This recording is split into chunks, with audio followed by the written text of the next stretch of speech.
आप सभी को मेरा सादर प्रणाम। आज मैं आप सभी के सामने अपनी एक भाषण लेके आई हूँ। मेरे भाषण का शीर्षक है स्वच्छ भारत।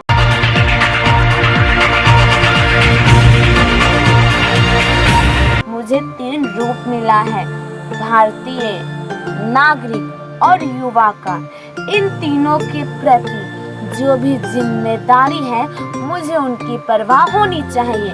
आज हमारा भारत भले ही स्वतंत्र है, आज हम भले ही 21वीं सदी में जी रहे हैं, लेकिन आज भी हमारा भारत देश कचरे से, प्रदूषण से स्वतंत्र नहीं है, जिसके जिम्मेदार भी हम ही हैं। अब मैं आपके उदाहरण से समझाना चाहती हूँ। मान लीजिए आप जिस राह से जा रहे हैं वहाँ पे कचरे की ढेर लगी है। आपने क्या किया? आप वहाँ से गुजरते तो हैं, लेकिन आप उस प्रदूषण को अनदेखा करके रुमाल की सहायता से नाक बंद करके आप चले जाते हैं। याद रखिए, आप समस्या से भाग रहे हैं, ना कि उनका समाधान निकाल रहे हैं। अगर हमें अपने भारत को कचरे से मुक्त यानी स्वच्छ भारत दिखना है तो सबसे पहले हमें अपने अंदर जागरूकता लानी होगी। हमें उसे अनदेखा नहीं करना है, हमें उसे देखकर उसे मिटाना है। जहाँ पे कचरा फेंकने का सही स्थान है हमें वहाँ फेंकना है। इससे क्या होगा? इससे जो हमारा भारत देश जो कचरे से भरपूर भरते जा रहा है, ऐसे करते करते जरूर से जरूर एक दिन हमारा जो सपना है स्वच्छ भारत का, वो जरूर से जरूर सच हो सकता है। लेकिन सिर्फ जरूरत क्या है?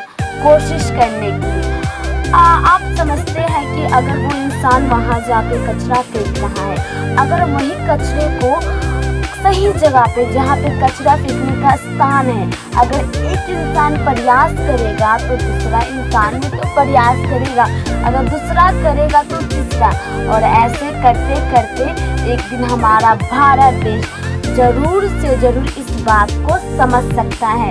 इसीलिए तो हमें अपने अंदर जागरूकता की भावना लानी है। उसके साथ ही साथ सभी को जागरूकता से यह बतानी है, खुद को केवल नागरिक, खुद को केवल युवा, खुद को ये सब केवल कहने से नहीं होता है। इनके प्रति जो जिम्मेदारी है हमें उनकी परवाह करनी चाहिए। साथ ही साथ अब हमें इन बातों को समझना है और जहाँ कचरा फेंकने का सही स्थान है हमें वहाँ फेंकना है। ये कठिन हो सकता है, लेकिन निरंतर प्रयास ही जीवन की नई उड़ान होती है। तो यही बात से हम अपने अंदर जोश भरते हैं, अपने अंदर ऊर्जा लेते हैं कि हम जरूर से जरूर अपने भारत देश को, अपने सम्मान को, अपने हिंदुस्तान को जरूर से जरूर इस कचरे से भी स्वतंत्रता दिलाएंगे और अपने भारत को स्वच्छ बनाएंगे। तो मैं काजल शाह, मैं कोलकाता के Khanna high school for girls में 10वीं कक्षाएं पढ़ती हूँ।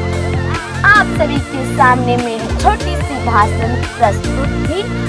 आप सभी ने मेरे भाषण को सुना, उसके लिए दिल से धन्यवाद।